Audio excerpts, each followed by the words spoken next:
It's Healthy Food Day at the Kuwait National English School. Coloring pictures of fruit and bringing in healthy snacks is more than just classwork for these students. It's raising awareness that could potentially save their lives. They live in one of the world's most obese countries. Hello? So you are continuing having an healthy... Madame Chantal runs this private school in Kuwait City. She's a French national who has lived here more than 40 years, and she has made it part of her mission at this school to educate her students about healthy behaviors. They eat healthy here. But what happens when they leave school? This we have no control, you know what's up. This is a problem because we are trying our best to educate also not only students but also parents. What you have in your sandwich today? Tuna. Tuna good? Yeah, I think so. Yes, if you don't eat every day. At the school, physical education classes are also part of the curriculum. There's a playground for the younger kids, an air-conditioned gymnasium, and a large indoor pool. Ahmed, 3 minutes work.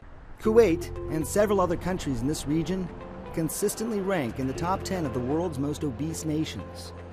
So why is this happening here? Almost everyone we spoke to pointed to a single moment in Kuwait's recent past. When American troops came in 1991, so did U.S. companies. In particular, fast food chains started popping up all over Kuwait City. So when we talk about exporting bad habits from the United States, this is part of what we're talking about. This many fast food restaurants, and they didn't even exist 20 to 25 years ago, and now they're everywhere. How big a problem is diabetes in Kuwait? Well, it's a huge problem actually, because according to statistics, we have 24% of people living in Kuwait having diabetes. We have a lot of hidden cases of diabetes that go undiagnosed, and probably it's hitting every family in Kuwait actually. Changing habits is no easy task, something Dr. Rula Baraki is all too familiar with. She runs the nutrition department at Kuwait's Dasman Diabetes Institute. You think it's hitting every family? Yes, the joke goes, if you don't have diabetes, you're not Kuwaiti. Is that right? Right. If you don't have diabetes, you're not Kuwaiti. Yes. That's kind of a sad statement. It's a sad statement, it's a scary statement, especially when you know that most of the cases of diabetes are type 2 diabetes that are related to lifestyle, and these are things that we can prevent. If this problem isn't corrected, how bad does it get here? It's growing and growing, and it is very alarming because, you know, obesity, it's around 84% in Kuwaiti women. 84%? For overweight and obesity. The obesity alone is above 50% women, and men 74%. So what do you expect if the parents are obese, parents are overweight, wrong eating habits, wrong attitudes towards eating? What do you expect with the kids? To help educate Kuwait's children, the government-funded institute brings them here to its test kitchen for a hands-on lesson. Today, the chef is making a healthier version of a cheeseburger with fresh ingredients and smaller portions. This is very nice. Very nice. Good. Perfect. So, I mean, do the kids, do they respond to this message? While here they respond, and this is what we hope, that when they go home they will respond. Uphill battle. Yes, it is an uphill battle. And these little efforts we're doing, they're paying off. It's the same uphill battle for the rest of this region. In Abu Dhabi, Dr. Farhana and her team are faced with it every day. Your goal is to make a dent in diabetes. What would you like to see changed?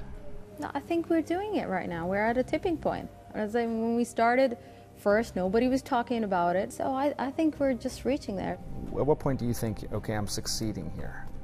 It's when they feel they are in control and they can do it. Being in control of your choices, from food to exercise, that's exactly what Shahzad Ahmed did. He's our 46-year-old self-proclaimed couch potato turned cyclist. He took control and he signed up for a 2,300-kilometer bike race across Europe last fall. The race, called the M Health Grand Tour, raises money for diabetes awareness, and it would be the ultimate test of his health journey.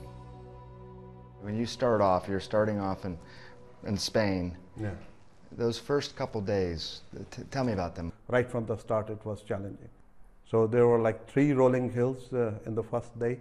Like you go up 400 meters up, then you come down.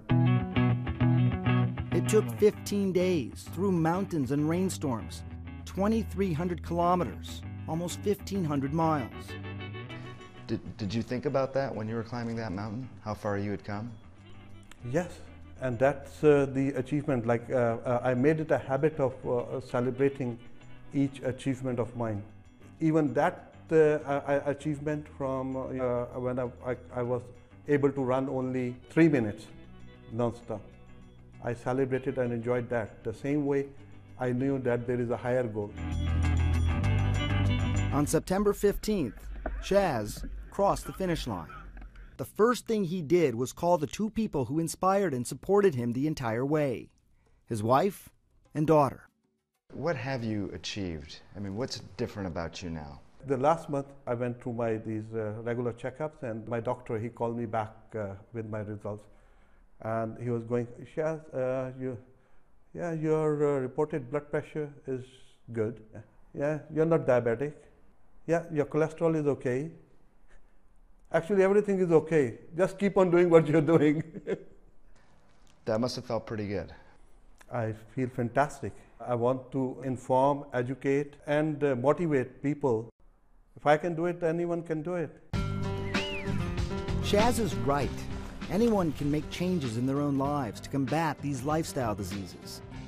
In the United Arab Emirates, there are promising signs of change already.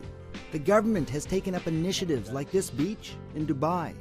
There are running and biking paths, volleyball nets, and water sports, all meant to encourage everyone to get up, get active, and turn the obesity and diabetes epidemic around. One lifestyle change at a time.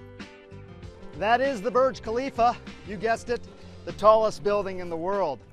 It is just remarkable everywhere you look around here. This is what the lap of luxury really looks like. But with that luxury comes a more sedentary behavior, comes excesses of just about everything, including food. And therein lies some of the problem. You see more sedentary behavior, more food, that leads to more obesity and diabetes. In some ways, it's no different than just about any other developed country in the world. But what is different here is the explosive growth. And I will tell you that explosive growth is starting to look different, take on a different shape. And that shape may provide lessons for the rest of the world. For Vital Signs, I'm Dr. Sanjay Gupta.